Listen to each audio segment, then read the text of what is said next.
हरे कृष्णा। आज हम चर्चा करेंगे गीता के 11वें अध्याय की। ये अध्याय इस पूरी गीता का सबसे महत्वपूर्ण अध्याय है। अभी तक हमने देखा कि भगवान ने अपने भिन्न भिन्न रूपों के बारे में अर्जुन को बताया, अपने ऐश्वर्य रूप के बारे में अर्जुन को बताया, परंतु इस अध्याय में भगवान अपना विराट स्वरूप अर्जुन को दिखाने वाले हैं। मैंने जब ये अध्याय पढ़ा तो मेरे अंदर एक अलग सा जोश आ गया, अलग सी ऊर्जा आ गई। तो देखते हैं कि क्या होता है 11वें अध्याय में, कैसे भगवान श्री कृष्ण का रूप कैसा है। तो अर्जुन कहते हैं भगवान से, हे भगवान, आपने मुझे इतना सब कुछ ज्ञान दिया है, इतना दुर्लभ ज्ञान मुझे दिया है, और इस ज्ञान को पाके मैं इस पूरी पृथ्वी में सारे मोह से रहित हो चुका हूँ।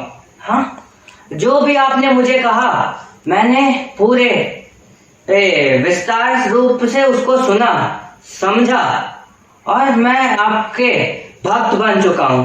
परंतु भगवान, आपने जितने भी ऐश्वर्य की बात की, मैं ये सब आप में देख सकता हूँ, आपके अंदर देख सकता हूँ, पर मुझे आपका ये रूप देखना है।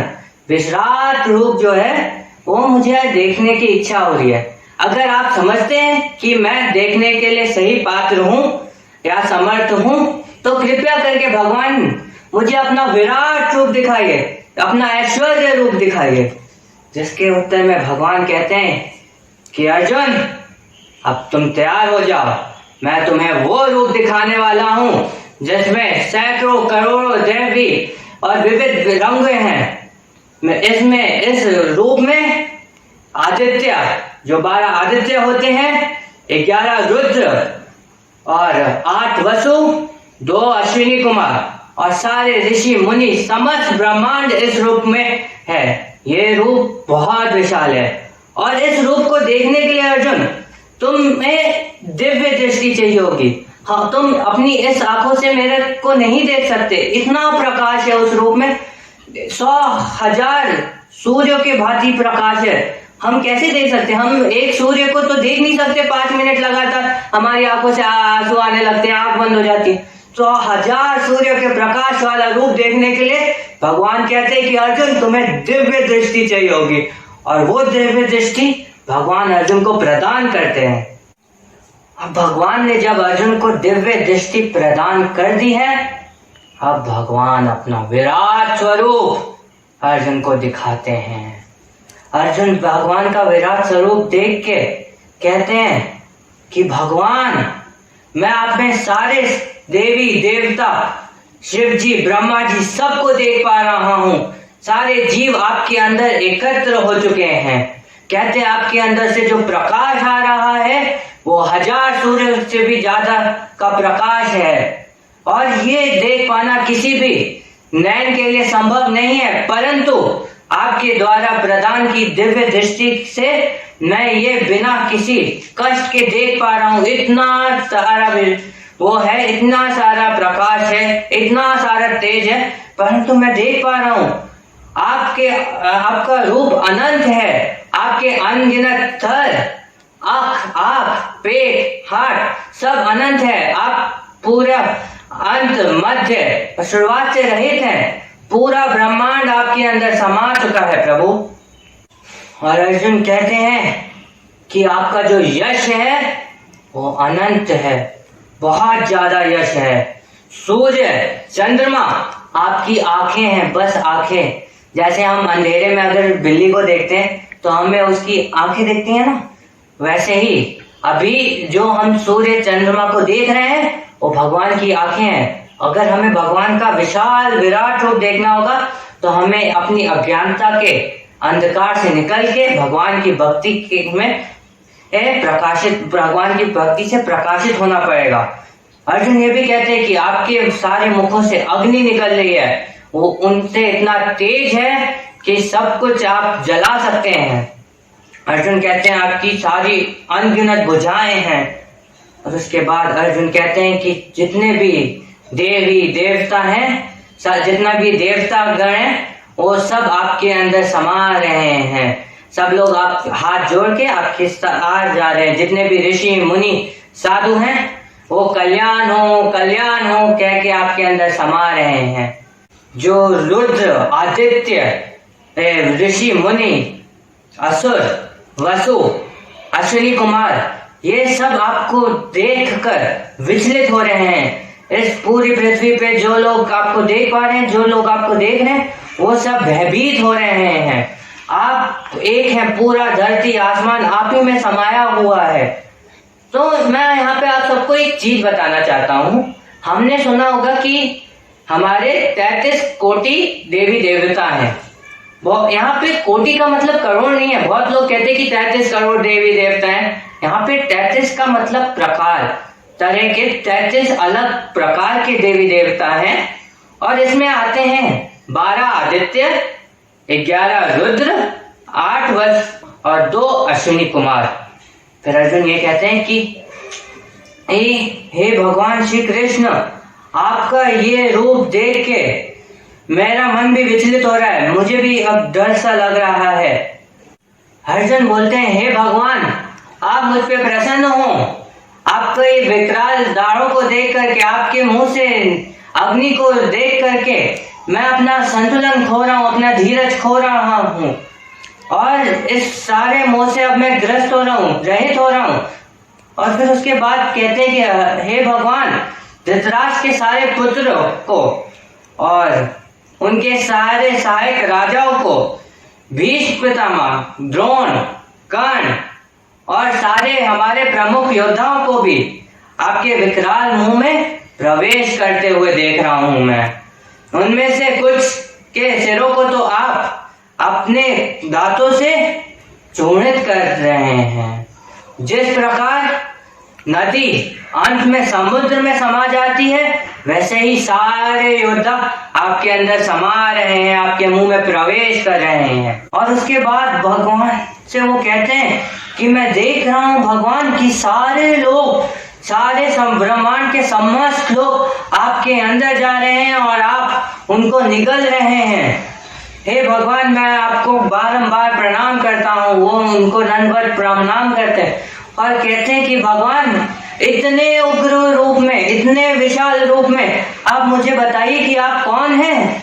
क्योंकि जो अर्जुन का मन है वो अब विचलित हो चुका है। वो अर्जुन कहता है कि हे भगवान, आप मुझ पे प्रसन्न होइए, आप ही परम ईश्वर है, आप ही आदि भगवान है। और अर्जुन कहते हैं कि आप मुझे बताइए कि आप कौन है, क्योंकि आपके इस विशाल रूप में तो मैं आपको जान नहीं पा रहा हूँ। और इसके उत्तर में भगवान श्री कृष्ण कहते हैं कि समस्त जगतों को विनष्ट करने वाला मैं काल हूँ और यहाँ समस्त लोगों का विनाश करने के लिए आया हूँ। और भगवान कहते हैं कि जो प्रतिपक्षियों की सेना में जितने भी योद्धा हैं, उनका नाश निश्चित है। या तो तुम मारो या ना मारो, मैं उनको मारने ही आया हूँ। भगवान अर्जुन से कहते हैं कि अर्जुन, लड़ने के लिए तैयार हो जाओ, यश अर्जित करो और अपने शत्रुओं को जीत कर समस्त राज्य का भोग करो। ये सब मेरे द्वारा पहले ही मारे जा चुके हैं, तुम युद्ध में केवल निमित्त मात्र हो। इसके बाद भगवान श्री कृष्ण कहते हैं, द्रोण, भीष्म, जयद्रथ, कर्ण तथा अन्य महान योद्धा पहले ही मेरे द्वारा मारे जा चुके हैं, अतः तुम उनका वध करो और तनिक भी विचलित ना हो। तुम केवल युद्ध करो, युद्ध में तुम अपने शस्त्रों को परास्त करो। तो मैं आपको यहाँ पे महाभारत का एक प्रसंग बताना चाहता हूँ। हम सबने सुना होगा बर्बरीक के बारे में, जो भीम के पौत्र थे। वो पांडव की तरफ से युद्ध करना चाहते थे, क्योंकि उन्होंने अपनी माँ से वादा किया था कि वो हमेशा उसी पक्ष से लड़ेंगे जो कमजोर होगा। तो वो जाते हैं भगवान श्री कृष्ण और अर्जुन के पास और कहते हैं कि हे भगवान, मैं आपकी सेना से युद्ध करना चाहता हूँ। फिर भगवान पूछते हैं कि उनसे कि अगर हमारी सेना जीतने लग गई, हम विजयी होने लगे, तो कौरवों की सेना कमजोर होगी, तो फिर क्या तुम उधर जाके युद्ध करोगे? वो कहता है, मैंने अपनी माँ से वादा किया है कि जो भी पक्ष कमजोर होगा मैं उधर से ही युद्ध करूंगा। तो भगवान श्री कृष्ण समझ जाते हैं, अगर बर्बरीक युद्ध करने उतरा तो अंत में सिर्फ बर्बरीक ही रह जाएगा। और भगवान श्री कृष्ण बर्बरीक से उसका सर दान में मांग लेते हैं और बर्बरीक अपना सर चढ़ा देता है, दे देता है भगवान श्री कृष्ण को। लेकिन वो कहता है कि भगवान, मेरा बहुत मन था युद्ध करने का, मैं तो यहाँ पे युद्ध करने आया था, लेकिन अब मैंने अपना सर आपको दान दे दिया, मैं युद्ध तो नहीं कर सकता, मेरी एक इच्छा है कि मैं ये युद्ध देख सकूं। तो भगवान श्री कृष्ण बर्बरीक को एक पर्वत पे रख देते हैं, जहां से वो पूरे रण को देख सकता था, पूरा युद्ध देख सकता था, और उसको दिव्य दृष्टि प्रदान करते हैं, जिससे कि वो किसी की बात भी सुन सकता था और पूरे कहीं पे भी देख सकता था युद्ध में। तो जब युद्ध खत्म होता है तो पांडव बात कर रहे होते हैं कि युद्ध में सबसे श्रेष्ठ योद्धा कौन था। भीम कहता है कि मैं श्रेष्ठ था, और अर्जुन कहते हैं कि मैं श्रेष्ठ था। तो सब लोग कहते हैं कि चलो बर्बरीक के पास चलते हैं, उन्होंने पूरा युद्ध देखा है। तो जब वो सब बर्बरीक के पास जाते हैं और कहते हैं कि बताइए बर्बरीक, कौन सबसे श्रेष्ठ योद्धा है युद्ध में। तो बर्बरीक कहते हैं कि युद्ध में तो बस एक ही सबसे श्रेष्ठ योद्धा थे, वो थे भगवान श्री कृष्ण स्वयं। मैंने बस ये देखा कि जो भगवान श्री कृष्ण का सुदर्शन चक्र था वो सबको काट रहा, सबके गले काटता था, सबकी मृत्यु वो ही कर रहा था। भले ही हमें दिख रहा हो कि वो लोग तलवार से लड़ाई लड़ रहे हों, धनुष और बाण से युद्ध कर रहे हों, परंतु सबको मारने वाला भगवान श्री कृष्ण का सुदर्शन चक्र ही था। ये बर्बरीक बताते हैं। और जैसा कि भगवान ने अर्जुन को बोला कि ये सारे तो पहले ही मृत्यु को प्राप्त हो सके, इनका काल बन के मैं आया हूं, और वही बात का वर्णन बर्बरीक भी करते हैं पांडवों के सामने। और अब हम और चर्चा करते हैं भगवान के विशाल विराट स्वरूप की और अर्जुन के बारे में, कि अर्जुन इतना विशाल स्वरूप देख के भयभीत हैं और बारंबार नमस्कार करते हैं भगवान को। अर्जुन कहते हैं कि भगवान, आपके नाम के श्रवण से संसार हर्षित होता है, और जो आपके भक्त हैं वो आपका ये विशाल रूप देख के प्रसन्न होते हैं, वो आपके हाथ जोड़ते हैं और आपकी भक्ति करते हैं। परंतु जो असुरगण हैं वो आपका ये विशाल रूप देख के भयभीत होते हैं, इधर उधर भागते रहते हैं, और अंत में आप उन सबको निकल जाते हैं।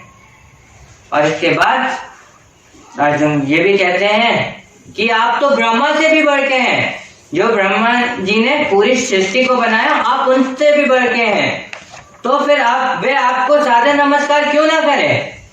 और हे अनंत, हे देवेश, हे जगनिवास, आप परम स्रोत, अक्षर, कारणों के कारण तथा इस भौतिक जगत से परे हैं, सबसे ऊपर हैं, आप सबसे श्रेष्ठ हैं। के बाद अर्जुन ये भी कहते हैं, आप आदिदेव, सनातन पुरुष तथा इस दृश्य जगत के परम आश्रय हैं। ये पूरा जगत जो है वो आपके अंदर आश्रय है, आपके अंदर समाया हुआ है, आप सब कुछ जानने वाले हैं, आप ही सब कुछ हैं। और इसके बाद अर्जुन कहते हैं, हे भगवान, जिस प्रकार पिता अपने पुत्र को, मित्र अपने मित्र को, प्रिय अपनी प्रिया को जिस प्रकार क्षमा कर देता है, उस प्रकार मैं भी क्षमा योग्य हूँ, आप मुझे क्षमा कर दीजिए। और कहते हैं कि भगवान आप सबके परम में हैं, सर्व परम ईश्वर है, देवेश है।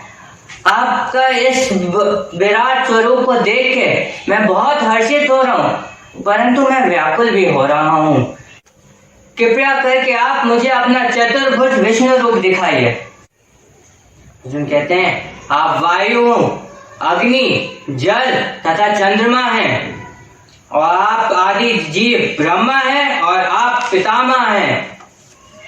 और इसके बाद अर्जुन कहते हैं कि हे भक्त केशव, हे कृष्ण, मैंने आपका ये विशाल रूप जाने बिना आपको अपना सखा मान के आपके साथ हंसी मजाक किया है, आपके साथ खाना खाया है, आपको हे केशव, हे सखा, हे यादव ऐसे नामों से पुकारा है। ये मैंने जब किया जब मैं आपके इस बड़े रूप के बारे में नहीं जानता था, और इस सब के लिए वो क्षमा मांगते हैं भगवान श्री कृष्ण से। जैसे ये वही हो गया, जैसे हम लोग एक आदमी से मिले, हम उसके परम मित्र बने, और उसके हम जैसे दोस्तों में होता है कि मजाक उड़ा दिया, कभी हंसी खेल कूद कर लिया, खाना मिल बैठ के साथ में बैठ के खाना खा लिया, और अगले दिन हमें पता चला कि वो व्यक्ति तो हमारा बॉस है। जो हमारा रिएक्शन हुआ, ओ माय गॉड, ये तो मेरा बॉस है। ऐसे ही अर्जुन का भी है कि ओ माय भगवान, आपका इतना विराट स्वरूप, और मैंने आपके साथ खाना खाया, आपको हे सखा हे केशव ऐसे बुलाया, मैंने तो ये अनर्थ कर दिया। ऐसा अर्जुन का सोचना है।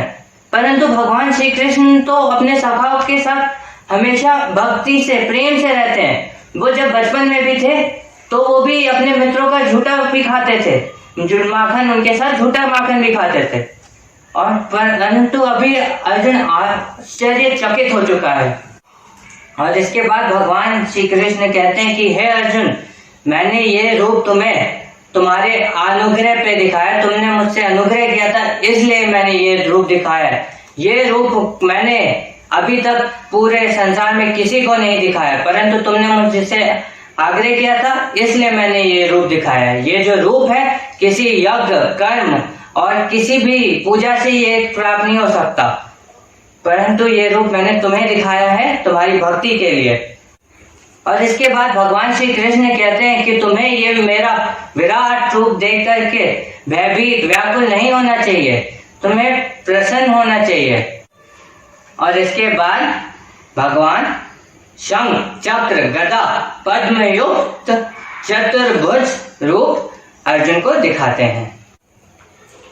और इसके बाद भगवान अर्जुन को अपना सौम्य रूप दिखाते हैं और अर्जुन को धीरज देते हैं। और अर्जुन कहते हैं कि हे भगवान, आपके इस सौम्य रूप को देखकर मैं अब स्थिर चित्त हो गया हूँ और मैंने अपनी प्राकृत अवस्था प्राप्त कर ली है। भगवान श्री कृष्ण अर्जुन से कहते हैं, हे अर्जुन, तुम मेरे जिस रूप को इस समय देख रहे हो उसे देख पाना भी दुर्लभ ही है। यहाँ तक कि देवता भी इस अत्यंत प्रिय रूप को नहीं देख सकते, परंतु तुम मेरे भक्त हो, मेरे सखा हो, इसलिए तुम्हें ये रूप देखने का अवसर मिला है। तो गीता के 11वें अध्याय में हमने भगवान का विराट स्वरूप देखा। हमें इस स्वरूप को मनन करना है और भगवान की भक्ति करनी है। और इसी के साथ गीता का 11वां अध्याय समाप्त हुआ। हरे कृष्णा।